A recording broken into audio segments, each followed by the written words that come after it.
As razões por que esses jovens não estão na escola são variadas, tá?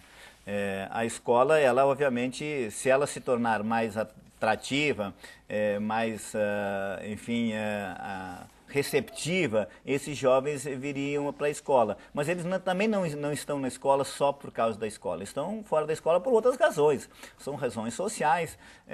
Ontem mesmo, inclusive, numa reportagem do jornal de grande circulação, dava as várias razões por que esse contingente tão grande de alunos no ensino médio brasileiro estão fora da idade correta de estar no ensino médio. Ou seja, nós temos mais de 3 milhões que estão no ensino fundamental quando deveriam estar no médio. E se atribuía as causas disso, por exemplo, que esses jovens têm que já buscar renda, têm que trabalhar. Bom, mas isso é causa ou consequência de ele estar fora da escola? Quer dizer, eu vejo que o problema então não está na escola, o problema está na sociedade que obriga adolescentes de 13, 14, 15, 16 anos a ter que construírem renda, a ter que produzirem renda para si e para suas famílias. Então nós temos que atacar esse problema primeiro e verificar como que a escola pode contribuir isso, e não achar que a escola vá resolver o problema de renda desses jovens e de suas famílias e com isso atraí-los para a escola. E nessa perspectiva, então, a integração de políticas públicas de renda, de assistência social, de educação, de cultura, vão ter que enfrentar esse problema de uma forma integral, de uma forma global. Só a escola não vai conseguir seduzi-los. Quer dizer, a sociedade deverá dar condição para que esse jovem, neste momento de sua vida, priorize a educação e não outras atividades por qualquer razões que ele tenha. Professor, numa entrevista ao Sul 21, a educadora Guiomar Namo de Mello diz que a formação dos professores não pode ser mais teoricista acadêmica. Qual a sua avaliação sobre essa declaração dela? Mesmo que ela tenha razão em parte, tá? Essa afirmação precisa ser contextualizada um pouco na história brasileira, na história da educação brasileira e na história política brasileira, tá? Isso que ela está afirmando, o Anísio Teixeira, um grande educador brasileiro, já havia diagnosticado há muito tempo que a nossa educação, quando ela foi pensada só para as elites. Ou seja, era uma educação puramente intelectualista, que ele dizia. Tá? Ou seja, se preocupava muito mais com uma formação mais teórica, filosófica, abstrata, tanto é que no período imperial, início da República, as elites mandavam seus filhos para estudar na Europa e eles iam lá para formar-se intelectualmente e apenas intelectualmente, ou seja, era uma formação puramente teórica. Tá? Por quê? Porque se entendia que o trabalho mais manual, o trabalho mais prático, mais concreto, devia ser desenvolvido por trabalhadores, quer dizer, uns pensam e outros fazem. Tá? A educação, a formação dos professores do Brasil também foi, de alguma forma, vítima desta concepção de educação. Tá? Os professores seriam os detentores do saber e os transmissores do saber, e os alunos os receptores do saber. Bem, hoje sabemos que isso era equivocado, tanto para formar a elite quanto era para formar os professores. Tá?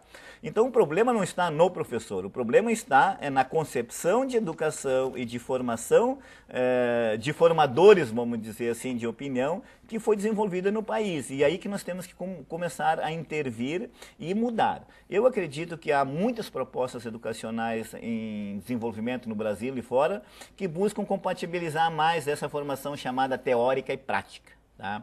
Para isto, nós precisamos cada vez mais desenvolver um processo de formação do professor mais denso, mais longo e mais qualificado. Só que o que está ocorrendo também, até por políticas do governo federal, no período que a Guiomar de Mello esteve, inclusive, assessorando, que é o período FHC, Paulo Renato, por exemplo, se incentivou muito a formação aligerada de professores. Tá? Como hoje se está se incentivando muito a formação de professor por educação à distância. Ou seja, você formar um professor em 2 anos, 3 anos, terá que ser uma formação muito sintética, muito sucinta, muito teorizada. Tá? Como formarmos biólogos, físicos, químicos, por educação à distância.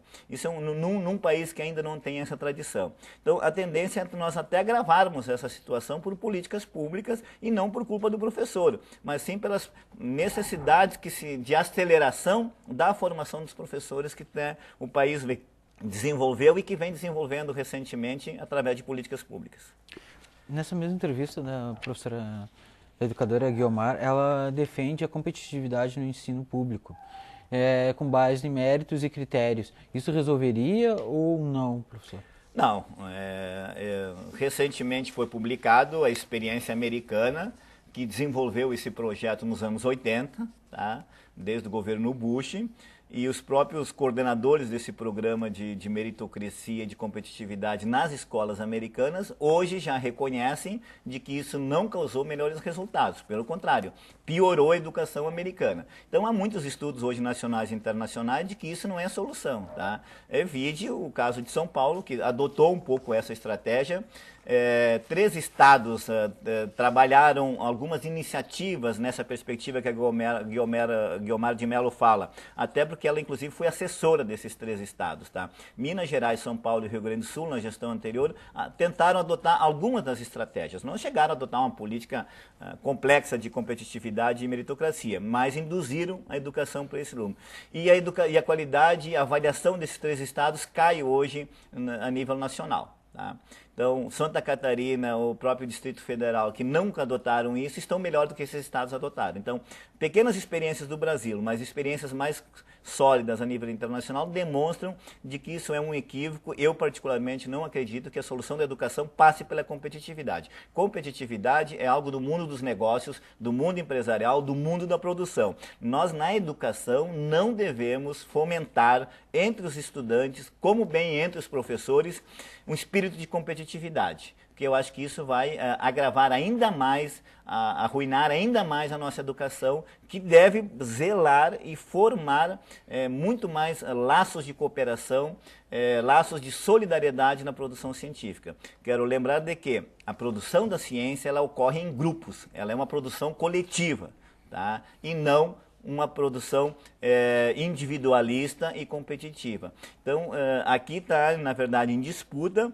valores para os quais a educação deve priorizar. Pois é, reproduz o modelo capitalista e exclui a solidariedade e, entre outros valores, do humanismo, como o senhor tinha falado na entrevista anterior. Ao invés de buscar formar uma socialização cooperada, solidária, prima-se pelos valores da competição que o próprio capitalismo desenvolve. Eu acho que o próprio sistema produtivo já faz isso em grande escala e de uma forma muito preocupante. Quer dizer, a educação precisa, na verdade, mostrar outras possibilidades e não reforçar essa lógica. Aí nós estaríamos colocando a educação a serviço do capitalismo ou a serviço de uma lógica do capitalismo que eu particularmente discordo e acho que não deve ser o caminho adotado pelo país.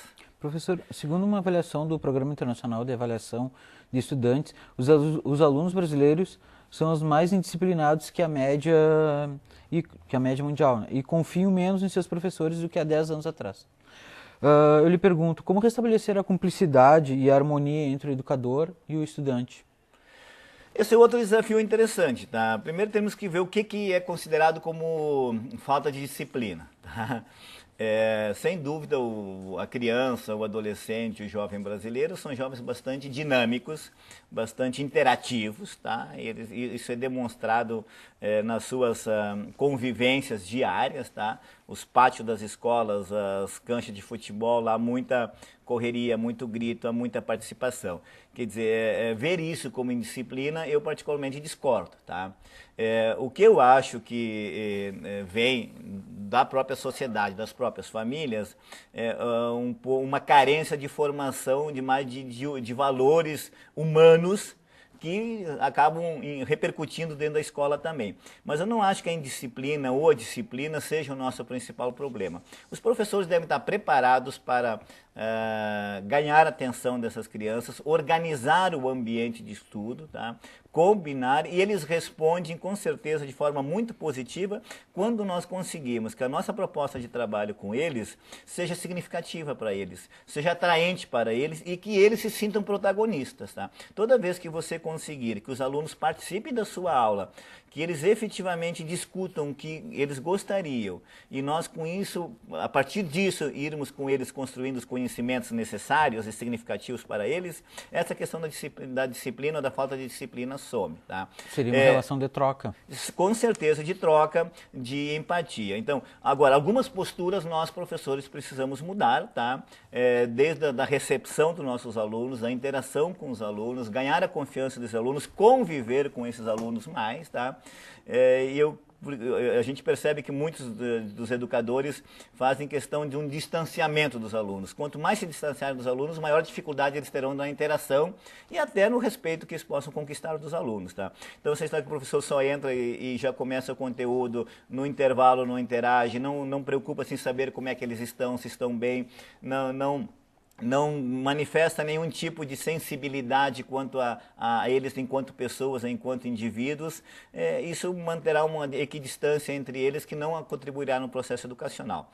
Claro que isso não quer dizer que a gente passe fazendo esse papel, vamos dizer assim, mais de psicologia social, mas é necessário uma interação humana antes de uma interação pedagógica. Professor, nas leituras para essa entrevista, eu li que o MEC diz não faltar dinheiro para a educação. O que falta são projetos dos estados e municípios. Isso realmente ocorre ou não? Não, falta dinheiro, na verdade é uma colocação de forma, vamos dizer assim, dúbia, tá? Eu já afirmei na entrevista anterior, o governo brasileiro, o Brasil investe em torno de 5% do PIB em educação, nós estamos brigando para investir 10%, é mais do que o dobro, ou seja, o que nós estamos investindo é metade do que deveríamos estar investindo na nossa avaliação. O que o governo tem, é verdade, é bastante recurso para projetos pontuais, tá? Só que a educação brasileira, ela não pode ser baseada em projetos. Então, nós não podemos pautar a oferta para 80 milhões de brasileiros de uma educação via projetos. Nós temos que ter políticas públicas, políticas de Estado, nacionais, e que todos possam ser contemplados. E elas só serão possíveis com mais recursos para a educação. É verdade que algumas prefeituras, alguns estados, elas têm dificuldade de elaborar projetos. Por quê? Porque o governo centraliza os recursos e quer distribuir para alguns com base em suas preferências educacionais e políticas. Ou seja, aqueles que concordam com as ações do governo federal ou estadual recebem recursos para tais projetos. Quem não apresentar tais projetos não recebe recursos. Desta forma, o governo está induzindo que as suas políticas sejam introduzidas nas escolas, e não que as escolas produzam políticas que o governo as financie. Então é um pouco a lógica do que você acaba cooptando ou induzindo os estados, municípios e mesmo escolas a fazerem o que o governo quer via esses projetos. Professor, o senhor comentou em projetos pontuais.